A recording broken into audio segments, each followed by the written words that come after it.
تم سے انفال کے متعلق پوچھتے ہیں۔ کہو، یہ انفال تو اللہ اور اس کے رسول کے ہیں، پس تم لوگ اللہ سے ڈرو اور اپنے آپس کے تعلقات درست کرو اور اللہ اور اس کے رسول کی اطاعت کرو اگر تم مومن ہو۔ سچے اہل ایمان تو وہ لوگ ہیں جن کے دل اللہ کا ذکر سن کر لرز جاتے ہیں، اور جب اللہ کی آیات ان کے سامنے پڑھی جاتی ہیں تو ان کا ایمان بڑھ جاتا ہے اور وہ اپنے رب پر اعتماد رکھتے ہیں، جو نماز قائم کرتے ہیں اور جو کچھ ہم نے ان کو دیا ہے اس میں سے ہماری راہ میں خرچ کرتے ہیں۔ ایسے ہی لوگ حقیقی مومن ہیں۔ ان کے لیے ان کے رب کے پاس بڑے درجے ہیں، قصوروں سے درگزر ہیں اور بہترین رزق ہے۔ اس مال غنیمت کے معاملے میں بھی ویسی ہی صورت پیش آ رہی ہے جیسی اس وقت پیش آئی تھی جب کہ تیرا رب تجھے حق کے ساتھ تیرے گھر سے نکال لایا تھا، اور مومنوں میں سے ایک گروہ کو یہ سخت ناگوار تھا۔ وہ اس حق کے معاملے میں تجھ سے جھگڑ رہے تھے، در حالانکہ وہ صاف صاف نمایاں ہو چکا تھا۔ ان کا حال یہ تھا کہ گویا وہ آنکھوں دیکھے موت کی طرف ہانکے جا رہے ہیں۔ یاد کرو وہ موقع جب کہ اللہ تم سے وعدہ کر رہا تھا کہ دونوں گروہوں میں سے ایک تمہیں مل جائے گا۔ تم چاہتے تھے کہ کمزور گروہ تمہیں ملے، مگر اللہ کا ارادہ یہ تھا کہ اپنے ارشادات سے حق کو حق کر دکھائے اور کافروں کی جڑ کاٹ دیں، تاکہ حق حق ہو کر رہے اور باطل باطل ہو کر رہ جائے، خواہ مجرموں کو یہ کتنا ہی ناگوار ہو۔ اور وہ موقع جب کہ تم اپنے رب سے فریاد کر رہے تھے، جواب میں اس نے فرمایا، میں تمہاری مدد کے لیے پے در پے 1000 فرشتے بھیج رہا ہوں۔ یہ بات اللہ نے تمہیں صرف اس لیے بتا دی کہ تمہیں خوشخبری ہو اور تمہارے دل اس سے مطمئن ہو جائیں، ورنہ مدد تو جب بھی ہوتی ہے اللہ ہی کی طرف سے ہوتی ہے۔ یقیناً اللہ زبردست اور دانا ہے۔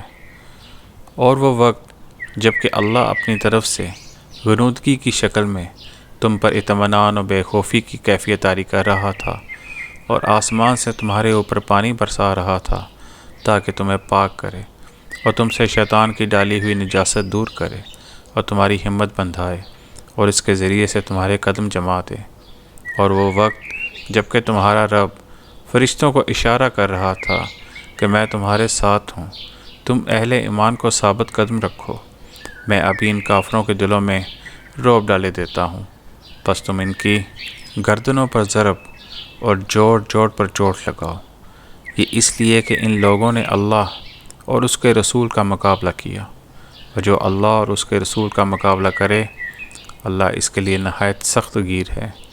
یہ ہے تم لوگوں کی سزا، اب اس کا مزہ چکھو، اور تمہیں معلوم ہو کہ حق کا انکار کرنے والوں کے لیے دوزخ کا عذاب ہے۔ اے ایمان لانے والو، جب تم ایک لشکر کی صورت میں کفار سے دو چار ہو تو ان کے مقابلے میں پیٹ نہ پھیرو۔ جس نے ایسے موقع پر پیٹ پھیری الا یہ کہ جنگی چال کے طور پر ایسا کرے یا کسی دوسری فوج سے جا ملنے کے لیے، تو وہ اللہ کے غضب میں گھر جائے گا، اس کا ٹھکانہ جہنم ہے اور وہ بہت بری جگہ ہے۔ بس حقیقت یہ ہے کہ تم نے انہیں قتل نہیں کیا بلکہ اللہ نے ان کو قتل کیا، اور تو نے نہیں پھینکا بلکہ اللہ نے پھینکا۔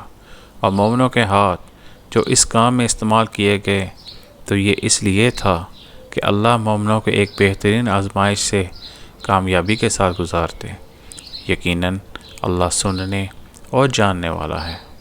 یہ معاملہ تو تمہارے ساتھ ہے، اور کافروں کے ساتھ معاملہ یہ ہے کہ اللہ ان کی چالوں کو کمزور کرنے والا ہے۔ ان کافروں سے کہہ دو، اگر تم فیصلہ چاہتے تھے تو لو، فیصلہ تمہارے سامنے آ گیا، اب باز آ جاؤ تو تمہارے ہی لیے بہتر ہے، ورنہ پھر پلٹ کر اسی حماقت کا اعادہ کرو گے تو ہم بھی اسی سزا کا اعادہ کریں گے۔ اور تمہاری جمعیت خواہ وہ کتنی ہی زیادہ ہو تمہارے کچھ کام نہ آ سکے گی، اللہ مومنوں کے ساتھ ہے۔ اے ایمان لانے والو، اللہ اور اس کے رسول کی اطاعت کرو اور حکم سننے کے بعد اس سے سرتابی نہ کرو۔ ان لوگوں کی طرح نہ ہو جاؤ جنہوں نے کہا کہ ہم نے سنا، حالانکہ وہ نہیں سنتے۔ یقیناً خدا کے نزدیک بدترین قسم کے جانور وہ بہرے گونگے لوگ ہیں جو عقل سے کام نہیں لیتے۔ اگر اللہ کو معلوم ہوتا کہ ان میں کچھ بھی بھلائی ہے تو وہ ضرور انہیں سننے کی توفیق دیتا، لیکن بھلائی کے بغیر۔ اگر وہ ان کو سنوارتا تو وہ بے رخی کے ساتھ منہ پھیر جاتے۔ اے ایمان لانے والو، اللہ اور اس کے رسول کی پکار پر لبیک کہو، جبکہ رسول تمہیں اس چیز کی طرف بلائے جو تمہیں زندگی بخشنے والی ہے۔ وہ جان رکھو کہ اللہ آدمی اور اس کے دل کے درمیان حائل ہے، اور اس کی طرف تم سمیٹے جاؤ گے۔ اور بچو اس فتنے سے جس کی شامت مخصوص طور پر صرف انہی لوگوں تک محدود نہ رہے گی جنہوں نے تم میں سے گناہ کیا ہو، اور جان رکھو کہ اللہ سخت سزا دینے والا ہے۔ یاد کرو وہ وقت جب کہ تم تھوڑے تھے، زمین میں تم کو بے زور سمجھا جاتا تھا، تم ڈرتے رہتے تھے کہیں لوگ تمہیں مٹا نہ دیں، پھر اللہ نے تم کو جائے پناہ مہیا کر دی اپنی مدد سے، تمہارے ہاتھ مضبوط کیے اور تمہیں اچھا رزق پہنچایا، شاید کہ تم شکر گزار بنو۔ اے ایمان لانے والو، جانتے بوجھتے اللہ اور اس کے رسول کے ساتھ خیانت نہ کرو، اپنی امانتوں میں غداری کے مرتکب نہ ہو جاؤ، اور جان رکھو کہ تمہارے مال اور تمہاری اولاد حقیقت میں سامان آزمائش ہے، اور اللہ کے پاس اجر دینے کے لیے بہت کچھ ہے۔ اے ایمان لانے والو، اگر تم خدا ترسی اختیار کرو گے تو اللہ تمہارے لیے کسوٹی بہم پہنچا دے گا، اور تمہاری برائیوں کو تم سے دور کرے گا، اور تمہارے قصور معاف کرے گا۔ اللہ بڑا فضل فرمانے والا ہے۔ وہ وقت بھی یاد کرنے کے قابل ہے جب کہ منکرین حق تیرے خلاف تدبیریں سوچ رہے تھے کہ تجھے قید کر دیں یا قتل کر ڈالیں یا جلا وطن کر دیں۔ وہ اپنی چالیں چل رہے تھے اور اللہ اپنی چال چل رہا تھا، اور اللہ سب سے بہتر چال چلنے والا ہے۔ جب ان کو ہماری آیات سنائی جاتی تھیں تو کہتے تھے، ہاں سن لیا ہم نے، ہم چاہیں تو ایسی ہی باتیں ہم بھی بنا سکتے ہیں۔ یہ تو وہی پرانی کہانیاں ہیں جو پہلے سے لوگ کہتے چلے آ رہے ہیں، اور وہ بات بھی یاد ہے جو انہوں نے کہی تھی کہ خدایا، اگر یہ واقعی حق ہے اور تیری طرف سے ہے تو ہم پر آسمان سے پتھر برسا دے، یا کوئی دردناک عذاب ہم پر لے آ۔ اس وقت تو اللہ ان پر عذاب نازل کرنے والا نہ تھا جبکہ تو ان کے درمیان موجود تھا، اور نہ اللہ کا یہ قاعدہ ہے کہ لوگ استغفار کر رہے ہوں اور وہ ان کو عذاب دے، لیکن اب کیوں نہ وہ ان پر عذاب نازل کرے جبکہ وہ مسجد حرام کا راستہ روک رہے ہیں، حالانکہ وہ اس مسجد کے جائز متولی نہیں ہیں۔ اس کے جائز متولی تو صرف اہل تقوی ہی ہو سکتے ہیں، مگر اکثر لوگ اس بات کو نہیں جانتے۔ بیت اللہ کے پاس ان لوگوں کی نماز کیا ہوتی ہے؟ بس سیٹیاں بجاتے اور تالیاں پیٹتے ہیں۔ بس اب لو، اس عذاب کا مزہ چکھو اپنے اس انکار حق کی پاداش میں جو تم کرتے رہے ہو۔ جن لوگوں نے حق کو ماننے سے انکار کیا ہے وہ اپنے مال خدا کے راستے سے روکنے کے لیے صرف کر رہے ہیں، اور ابھی اور خرچ کرتے رہیں گے، مگر آخر کار یہی کوششیں ان کے لیے پچھتاوے کا سبب بنیں گی۔ پھر وہ مغلوب ہوں گے، پھر یہ کافر جہنم کی طرف گھیر لائے جائیں گے، تاکہ اللہ گندگی کو پاکیزگی سے چھان کر الگ کرے اور ہر قسم کی گندگی کو ملا کر اکٹھا کرے، پھر اس بلندے کو جہنم میں جھونک دے۔ یہی لوگ اصلی دیوالیے ہیں۔ اے نبی، ان کافروں سے کہو، اگر اب بھی باز آ جائیں تو جو کچھ پہلے ہو چکا اس سے درگزر کر لیا جائے گا، لیکن اگر یہ اس پچھلی روش کا اعادہ کریں گے تو گزشتہ قوموں کے ساتھ جو کچھ ہو چکا وہ سب کا معلوم ہے۔ اے ایمان لانے والو، ان کافروں سے جنگ کرو یہاں تک کہ فتنہ باقی نہ رہے اور دین پورا کا پورا اللہ کے لیے ہو جائے۔ پھر اگر وہ فتنہ سے رک جائیں تو ان کے اعمال کا دیکھنے والا اللہ ہے، اور اگر وہ نہ مانے تو جان رکھو کہ اللہ تمہارا سرپرست ہے اور وہ بہترین حامی و مددگار ہے۔ اور تمہیں معلوم ہو کہ جو کچھ مال غنیمت تم نے حاصل کیا ہے اس کا 5واں حصہ اللہ اور اس کے رسول اور رشتہ داروں اور یتیموں اور مسکینوں اور مسافروں کے لیے ہے۔ اگر تم ایمان لائے ہو اللہ پر اور اس چیز پر جو فیصلے کے روز یعنی دونوں فوجوں کی مٹ بھیڑ کے دن ہم نے اپنے بندے پر نازل کی تھیں، تو یہ حصہ بخوشی ادا کرو۔ اللہ ہر چیز پر قادر ہے۔ یاد کرو وہ وقت جب کہ تم وادی کے اس جانب تھے اور دوسری جانب پڑاؤ ڈالے ہوئے تھے اور قافلہ تم سے نیچے ساحل کی طرف تھا۔ اگر کہیں پہلے سے تمہارے اور ان کے درمیان مقابلے کی قرارداد ہو چکی ہوتی تو تم ضرور اس موقع پر پہلو تہی کر جاتے، لیکن جو کچھ پیش آیا وہ اس لیے تھا کہ جس بات کا فیصلہ اللہ کر چکا تھا اسے ظہور میں لے آئے، تاکہ جسے ہلاک ہونا ہے وہ دلیل روشن کے ساتھ ہلاک ہو، اور جسے زندہ رہنا ہے وہ دلیل روشن کے ساتھ زندہ رہے۔ یقیناً خدا سننے اور جاننے والا ہے۔ اور یاد کرو وہ وقت جب کہ اے نبی خدا ان کو تمہارے خواب میں تھوڑا دکھا رہا تھا۔ اگر کہیں وہ تمہیں ان کی تعداد زیادہ دکھا دیتا تو ضرور تم لوگ ہمت ہار جاتے اور لڑائی کے معاملے میں جھگڑا شروع کر دیتے، لیکن اللہ ہی نے اس سے تمہیں بچایا۔ یقیناً وہ سینوں کا حال تک جانتا ہے۔ اور یاد کرو جب کہ مقابلے کے وقت خدا نے تم لوگوں کی نگاہوں میں دشمنوں کو تھوڑا دکھایا اور ان کی نگاہوں میں تمہیں کم کر کے پیش کیا، تاکہ جو بات ہونی تھی اسے اللہ ظہور میں لے آئے۔ اور آخرکار سارے معاملات اللہ ہی کی طرف رجوع کرتے ہیں۔ اے ایمان لانے والو، جب کسی گروہ سے تمہارا مقابلہ ہو تو ثابت قدم رہو اور اللہ کو کثرت سے یاد کرو۔ توقع ہے کہ تمہیں کامیابی نصیب ہوگی، اور اللہ اور اس کے رسول کی اطاعت کرو اور آپس میں جھگڑو نہیں، ورنہ تمہارے اندر کمزوری پیدا ہو جائے گی اور تمہاری ہوا اکھڑ جائے گی۔ صبر سے کام لو، یقیناً اللہ صبر کرنے والوں کے ساتھ ہے۔ اور ان لوگوں کے سے رنگ ڈھنگ نہ اختیار کرو جو اپنے گھروں سے اتراتے لوگوں کو اپنی شان دکھاتے ہوئے نکلے، اور جن کی روش یہ ہے کہ اللہ کے راستے سے روکتے ہیں۔ جو کچھ وہ کر رہے ہیں وہ اللہ کی گرفت سے باہر نہیں ہے۔ ذرا خیال کرو اس وقت کا جب کہ شیطان نے ان لوگوں کے کرتوت ان کی نگاہوں میں خوشنما بنا کر دکھائے تھے اور ان سے کہا تھا کہ آج کوئی تم پر غالب نہیں آ سکتا، اور یہ کہ میں تمہارے ساتھ ہوں۔ مگر جب دونوں گروہوں کا آمنا سامنا ہوا تو وہ الٹے پاؤں پھر گیا اور کہنے لگا کہ میرا تمہارا ساتھ نہیں ہے، میں وہ کچھ دیکھ رہا ہوں جو تم لوگ نہیں دیکھتے۔ مجھے خدا سے ڈر لگتا ہے، اور خدا بڑی سخت سزا دینے والا ہے۔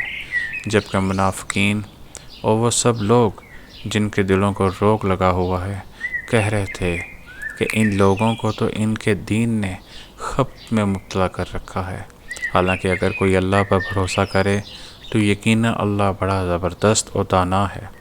کاش تم اس حالت کو دیکھ سکتے جب کہ فرشتے مقتول کافروں کی روحیں قبض کر رہے تھے۔ وہ ان کے چہروں اور ان کے کولہوں پر ضربے لگاتے جاتے تھے اور کہتے جاتے تھے، لو اب جلنے کی سزا بھگتو، یہ وہ جزا ہے جس کا سامان تمہارے اپنے ہاتھوں سے پیشگی مہیا کر رکھا تھا، ورنہ اللہ تو اپنے بندوں پر ظلم کرنے والا نہیں ہے۔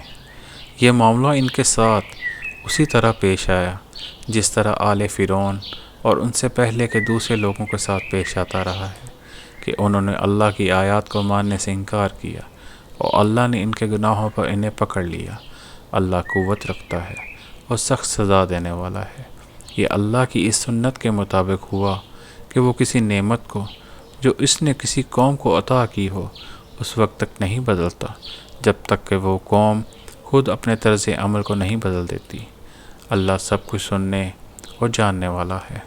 آل فرعون اور ان سے پہلے کی قوموں کے ساتھ جو کچھ پیش آیا وہ اسی ضابطے کے مطابق تھا۔ انہوں نے اپنے رب کی آیات کو جھٹلایا، تب ہم نے ان کے گناہوں کی پاداش میں انہیں ہلاک کیا اور آل فرعون کو غرق کر دیا۔ یہ سب ظالم لوگ تھے۔ یقیناً اللہ کے نزدیک زمین پر چلنے والی مخلوق میں سب سے بدتر وہ لوگ ہیں جنہوں نے حق کو ماننے سے انکار کر دیا، پھر کسی طرح وہ اسے قبول کرنے پر تیار نہیں ہیں، خصوصاً ان میں سے وہ لوگ جن کے ساتھ تو نے معاہدہ کیا، پھر وہ ہر موقع پر اس کو توڑتے ہیں اور ذرا خدا کا خوف نہیں کرتے۔ بس اگر یہ لوگ تمہیں لڑائی میں مل جائیں تو ان کی ایسی خبر لو کہ ان کے بعد دوسرے لوگ ایسی روش اختیار کرنے والے ہوں، ان کے حواس باختہ ہو جائیں۔ توقع ہے کہ بدعہدوں کے اس انجام سے وہ سبق لیں گے، اور اگر کبھی تمہیں کسی قوم سے خیانت کا اندیشہ ہو تو اس کے معاہدے کو علانیہ اس کے آگے پھینک دو۔ یقیناً اللہ خائنوں کو پسند نہیں کرتا۔ منکرین حق اس غلط فہمی میں نہ رہیں کہ وہ بازی لے گئے، یقیناً وہ ہم کو ہرا نہیں سکتے، اور تم لوگ جہاں تک تمہارا بس چلے زیادہ سے زیادہ طاقت اور تیار بندے رہنے والے گھوڑے ان کے مقابلے کے لیے مہیا رکھو، تاکہ اس کے ذریعے سے اللہ کے اور اپنے دشمنوں کو اور ان دوسرے اعداء کو خوف زدہ کر دو جنہیں تم نہیں جانتے مگر اللہ جانتا ہے۔ اللہ کی راہ میں جو کچھ تم خرچ کرو گے اس کا پورا پورا بدل تمہاری طرف پلٹایا جائے گا، اور تمہارے ساتھ ہرگز ظلم نہ ہوگا۔ اور اے نبی، اگر دشمن صلح و سلامتی کی طرف مائل ہوں تو تم بھی اس کے لیے آمادہ ہو جاؤ اور اللہ پر بھروسہ کرو، یقیناً وہی سب کچھ سننے والا اور جاننے والا ہے۔ اور اگر وہ دھوکے کی نیت رکھتے ہوں تو تمہارے لیے اللہ کافی ہے، وہی تو ہے جس نے اپنی مدد سے اور مومنوں کے ذریعے سے تمہاری تائید کی، اور مومنوں کے دل ایک دوسرے کے ساتھ جوڑ دیے۔ تم روئے زمین کی ساری دولت بھی خرچ کر ڈالتے تو ان لوگوں کے دل نہ جوڑ سکتے تھے، مگر وہ اللہ ہے جس نے ان لوگوں کے دل جوڑے، یقیناً وہ بڑا زبردست اور دانا ہے۔ اے نبی، تمہارے لیے اور تمہارے پیرو اہل ایمان کے لیے تو بس اللہ کافی ہے۔ اے نبی، مومنوں کو جنگ پر ابھارو، اگر تم میں سے 20 آدمی صابر ہوں تو وہ 200 پر غالب آئیں گے، اور اگر 100 آدمی ایسے ہوں تو منکرین حق میں سے 1000 آدمیوں پر بھاری رہیں گے، کیونکہ وہ ایسے لوگ ہیں جو سمجھ نہیں رکھتے۔ اچھا، اب اللہ نے تمہارا بوجھ ہلکا کیا اور اسے معلوم ہوا کہ ابھی تم میں کمزوری ہے، بس اگر تم میں سے 100 آدمی صابر ہوں تو وہ 200 پر، اور 1000 آدمی ایسے ہوں تو 2000 پر اللہ کے حکم سے غالب آئیں گے، اور اللہ ان لوگوں کے ساتھ ہے جو صبر کرنے والے ہیں۔ کسی نبی کے لیے یہ زیبا نہیں ہے کہ اس کے پاس قیدی ہوں جب تک کہ وہ زمین میں دشمنوں کو اچھی طرح کچل نہ دے۔ تم لوگ دنیا کے فائدے چاہتے ہو، حالانکہ اللہ کے پیش نظر آخرت ہے، اور اللہ غالب اور حکیم ہے۔ اگر اللہ کا نوشتہ پہلے نہ لکھا جا چکا ہوتا تو جو کچھ تم لوگوں نے لیا ہے اس کی پاداش میں تم کو بڑی سزا دی جاتی۔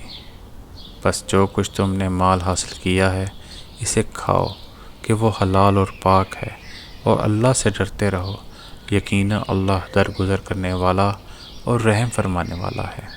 اے نبی، تم لوگوں کے قبضے میں جو قیدی ہیں ان سے کہو، اگر اللہ کو معلوم ہوا کہ تمہارے دلوں میں کچھ خیر ہے تو وہ تمہیں اس سے بڑھ چڑھ کر دے گا جو تم سے لیا گیا ہے، اور تمہاری خطائیں معاف کرے گا۔ اللہ درگزر کرنے والا اور رحم فرمانے والا ہے۔ لیکن اگر وہ تیرے ساتھ خیانت کا ارادہ رکھتے ہیں تو اس سے پہلے وہ اللہ کے ساتھ خیانت کر چکے ہیں، چنانچہ اس کی سزا اللہ نے انہیں دی کہ وہ تیرے قابو میں آ گئے۔ اللہ سب کچھ جانتا ہے اور حکیم ہے۔ جن لوگوں نے ایمان قبول کیا اور ہجرت کی اور اللہ کی راہ میں اپنی جانیں لڑائیں اور اپنے مال کھپائے، اور جن لوگوں نے ہجرت کرنے والوں کو جگہ دی اور ان کی مدد کی، وہی دراصل ایک دوسرے کے ولی ہیں۔ رہے وہ لوگ جو ایمان تو لے آئے مگر ہجرت کر کے دارالاسلام میں آ نہیں گئے، تو ان سے تمہارا ولایت کا کوئی تعلق نہیں ہے جب تک کہ وہ ہجرت کر کے نہ آ جائیں۔ ہاں، اگر وہ دین کے معاملے میں تم سے مدد مانگیں تو ان کی مدد کرنا تم پر فرض ہے، لیکن کسی ایسی قوم کے خلاف نہیں جس سے تمہارا معاہدہ ہو۔ جو کچھ تم کرتے ہو اللہ اسے دیکھتا ہے۔ جو لوگ منکرین حق ہیں وہ ایک دوسرے کی حمایت کرتے ہیں۔ اگر تم یہ نہ کرو گے تو زمین میں فتنہ اور بڑا فساد برپا ہوگا۔ جو لوگ ایمان لائے اور جنہوں نے اللہ کی راہ میں گھر بار چھوڑے اور جدوجہد کی، اور جنہوں نے پناہ دی اور مدد کی، وہی سچے مومن ہیں۔ ان کے لیے خطاؤں سے درگزر ہے اور بہترین رزق ہے۔